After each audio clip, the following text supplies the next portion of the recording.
Today we're going to be taking a look at the MinisForum Elite Mini B550, and I have to say, they had me at Mini.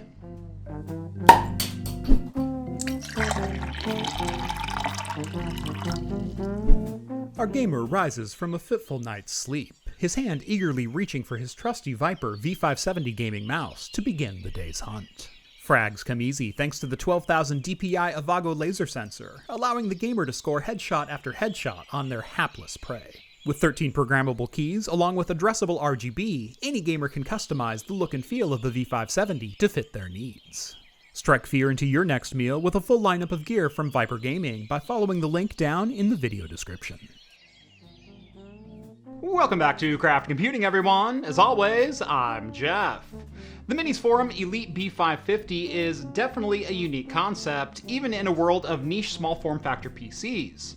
Around the net, you'll find plenty of cases for building your own ITX systems, like the Fantex Evolve Shift XT, NZXT H1, or the Cooler Master NR200.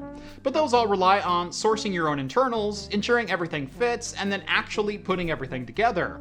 There's a reason ITX PCs are often seen as the final boss for PC builders.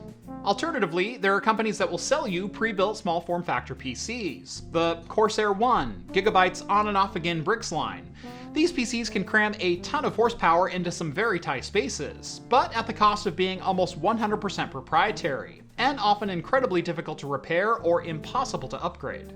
Enter the Elite Mini B550, a small form factor PC designed with custom components, but with the idea of being DIY friendly and expandable. Before we dive into the review, I do want to thank MinisForum for sending over the Elite Mini B550 for this review. This is a pre-production unit, and the designs are not finalized yet. Even some of the components I'm reviewing today have already seen some revisions, and I'll be talking about those as they come up. Like all reviews on this channel, no money changed hands. MinisForum has no input over the content of this video, and they will not be seeing it before it goes live. With all that out of the way, let's get into it. As I mentioned, the Elite Mini is a bit of a mashup of existing PC form factors. While it does use a custom motherboard and non-standard layout, the internals are standard laptop and desktop PC components. We've got an AMD B550 chipset with an AM4 socket supporting Ryzen 3000 and 5000 series CPUs, dual SODIMM DDR4 memory slots for dual channel support, a pair of M.2 slots for NVMe drives, and a single 2.5-inch SATA drive mount for an SSD or laptop hard drive, plus an M.2 X1 for adding in Wi-Fi. Another defining feature is you can purchase the Elite Mini in either a bare-bones DIY model or with a CPU, memory, and SSD already installed. Bare bones will run you around $320. The model we have here for review is rocking a Ryzen 7 5700G 8-core 16-threaded CPU with a 3.8 GHz base clock and a 4.6 GHz max turbo. The 5700G is an APU with Vega 8 graphics on board. While this graphics core isn't going to set the world on fire, it may do just fine for gaming at 1080p, low settings, emulation, or streaming to your living room TV from a more capable gaming PC. We've also got 16 gigs of DDR4 dual channel memory and a 250GB NVMe drive.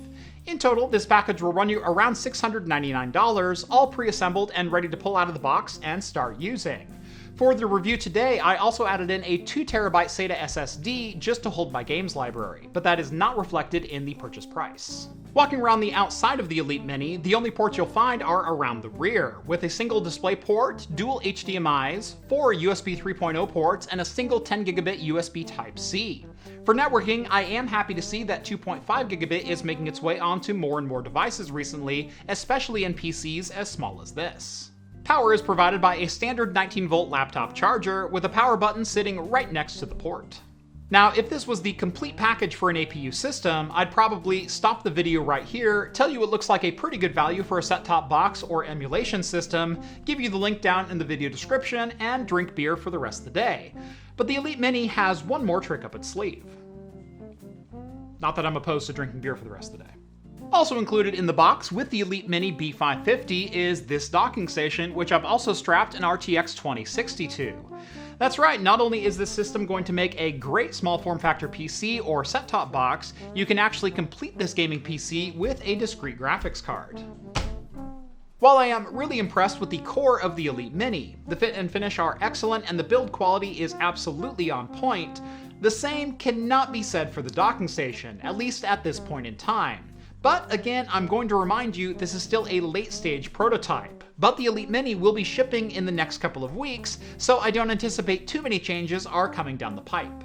The Elite Mini chassis slots directly into the docking station, kind of like an oversized Nintendo cartridge, allowing you to use the PC with either the APU alone or with the discrete graphics card, all without opening the case. In theory, this is a great way to transport the PC or just move it between rooms, but I'm really not sure what the overall goal of this form factor was. With the docking station put together, you'll also need an SFX power supply if you plan on running a discrete GPU, and at least in the kit that was sent out for review, the plan was to just leave the power supply sitting next to the unit. Now, MinisForum has since reached out to me to let me know there will be an additional component to hold the power supply, and it'll end up looking something about like this. Even with a place to mount the power supply, I'm left with a nagging feeling that this was a good idea that got a little bit too narrow focused. You know how you have a good idea and an end goal for a project, and then the little details start bogging you down. Then, rather than tackling the entire project over again, you just throw some duct tape on it and move on. The Elite Mini feels like it started as a great idea for a small form factor PC, with a docking station for adding additional components. But since the Elite Mini uses a 19-volt laptop supply for power, you can't run a GPU with the included power brick. Instead, you'll need to connect the 24-pin cable to the docking station from your SFX power supply, use an ancillary cable to connect from the docking station to the Elite Mini to give it power, and hook up your 8-pin GPU power supply as well, which kind of breaks the whole sleek aesthetic that the Elite Mini had going for it. So on one hand, we have the Elite Mini and the 19-volt power brick, all which fit into this nice little carry case. Or if you want to use it with only the discrete graphics card, you've got this. Oh wait.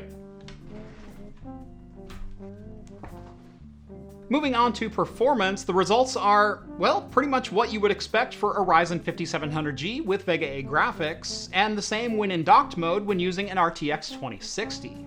When running solo, the Elite Mini manages to keep the Ryzen 5700G around 69 degrees Celsius, but remains practically inaudible from just a couple feet away. Clock speeds are also respectable too, hovering between 4.2 and 4.4 GHz. As for the onboard Vega 8 graphics, I had no problem maintaining a 2 GHz clock speed. Remember, the graphics memory is shared from our DDR4 system RAM, so we are stuck at 1600 MHz in dual channel. When running docked with the RTX 2060 and without the additional load from the Vega graphics, we see the Ryzen 5700G boost slightly higher to around 4.5 GHz, while peaking at just 65 degrees Celsius. The RTX 2060 also put up some impressive numbers itself, sitting at 1860 MHz under boost and peaking at 65 degrees Celsius in the open air chassis. For testing today, we ran all the games at 1080p low settings on the Vega 8 GPU and 1080p ultra settings on the RTX 2060. Starting with Borderlands 3, the Vega 8 managed 39.5 frames per second on average with a respectable low of 25.3. Meanwhile, the RTX cranked that all the way up to 97 frames per second on average, but still had the same low of 26. Cyberpunk 2077, we actually had to lower all the way down to 720p low settings to get it playable on the Vega 8 graphics, and we averaged 28.4 frames per second, and again a marginally respectable 17.4. Remember, this is still far and away better than the PlayStation 4 received. Meanwhile, on the RTX 2060, we got a 62.9 frame per second average and 45.1, all at 1080p high settings. Doom Eternal saw the Vega 8 score a 48 frame per second average with a 0.1% low of just 34. Meanwhile, the RTX 2060 made short work of this title with a 178 frame per second average and a 0.1% low of 95. Grand Theft Auto V remains an incredibly scalable title for graphics cards even in 2022. At 1080p low settings, the Vega 8 managed an average of 45 FPS with a 0.1% low of 30. However, the distance sliders were set at maximum. The RTX 2060 also made short work of this title, jumping all the way up to 133 FPS on average with a 0.1% low of 83. Last up is Project Cars 3, where the Vega 8 proved it still has some gaming chops with an average of 42 FPS and a 0.1% low of just 31. But of course, not to be outdone, the RTX 2060 posted a 140 FPS average with a 0.1% low of 80 at 1080p ultra settings. To wrap up this review, I find myself in a bit of a conundrum here. On one hand, I appreciate the ingenuity on display here. The core of the Elite Mini B550 is able to rock a Zen 3 8-core desktop CPU at 4.5 GHz, and even when gaming at 1080p with the onboard Vega 8 GPU, I never saw temps climb higher than 69 degrees Celsius. Nice. The ability to dock that unit to a station with a PCI Express X16 slot for graphics, storage, networking, or any other expansion you can think of also shows some outside-the-box thinking. You get it because it's outside the box? But the Elite Mini feels like a PC solution in search of a problem. The idea of removing a core unit from the docking station to transport it somewhere else with the included carrying case leaves me wondering why someone wouldn't just purchase a laptop. As a bare-bones system for $320, you'll still be left needing a Ryzen APU, a couple SODIMM DDR4 sticks, a storage driver too, plus a GPU if you plan on using the dock, and I think most people are planning on using the dock. Again, the system that I have here was configured with the Ryzen 7 5700G, 16GB of DDR4, and a 250GB NVMe drive for $699. Add in an RTX 3050 for $350 and you're already over $1,000, without needing to add a monitor, keyboard, mouse, or an SFX power supply, or any other accessories you might need. Meanwhile, a Lenovo Legion 5 laptop with a Ryzen 5800H CPU, 16GB of DDR4, 512GB of NVMe storage, and an RTX 3050 Ti will run you $995 today on Amazon. I'm definitely impressed with the hardware on display here, at least when we're talking about the core of the Elite Mini. The docking station, however, leaves me with more questions than I have answers. Why is the base only made out of cheap ABS plastic when the rest of the hardware is made out of metal? Why require an SFX power supply instead of including a larger 19-volt power brick and modifying the dock to include power output for the graphics card? If you're going to go through the effort of making the Elite Mini core look so great, why not enclose the docking station as well? While I am never one to frown on hardware developed for niche markets, again, I feel that this project is just a little bit too narrow-focused near the end. Problems like power delivery needed to be solved, but all the engineering time was already spent on motherboard design. The MinisForum Elite Mini B550 is still a good product, but the docking station could definitely use a couple more rounds on the drawing board. Once again, thanks to MinisForum for sending out the Elite Mini B550 for this review. If you're interested in checking it out for yourself or want a link to any of the other hardware that I used in this video, check the links down in the video description. On your way down there, make sure to drop this video a like and subscribe to Craft Computing if you haven't done so already. Follow me on Twitter at Craft Computing for daily shenanigans like this, and if you like the content you see on this channel and want to help support me in what I do, consider joining the Patreon. Link is also down in the video description. And that's going to do it for me in this one. Thank you all so much for watching, and as always, I will see you in the next video. Cheers, guys.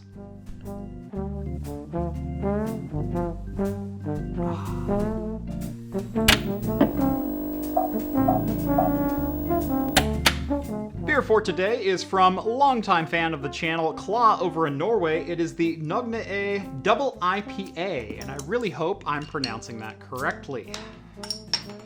Probably not. Agnese? Agnese. I think it's Agnese. And if you say it faster, they can't correct you.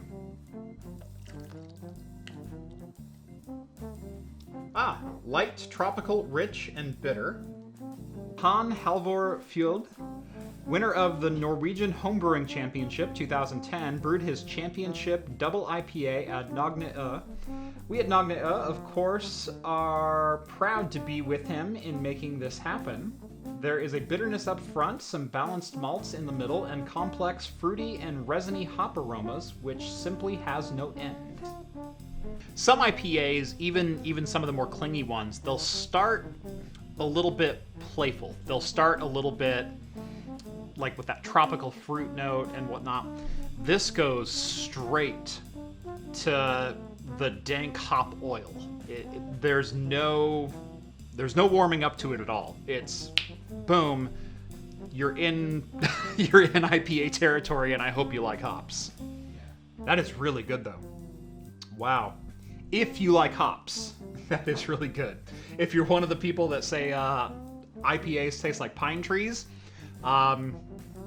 licking the sap off a pine tree might get you less intense of a flavor. Boy, I don't even have to wait till the end of this beer to tell you it is a freaking fantastic IPA. Made for IPA lovers, and I cannot stress that enough. you have to love hops and you have to want to dig into the flavor profile if you have a hope of enjoying this beer. My gosh, this is right up there with like Block 15 Sticky Hands or Fear movie lines from Stone as far as super, super oily, clingy, essential oil type hop flavor profiles that you get with a lot of US West Coast style IPAs, but in a beer from Norway. I'm a fan. A lot of you may not be.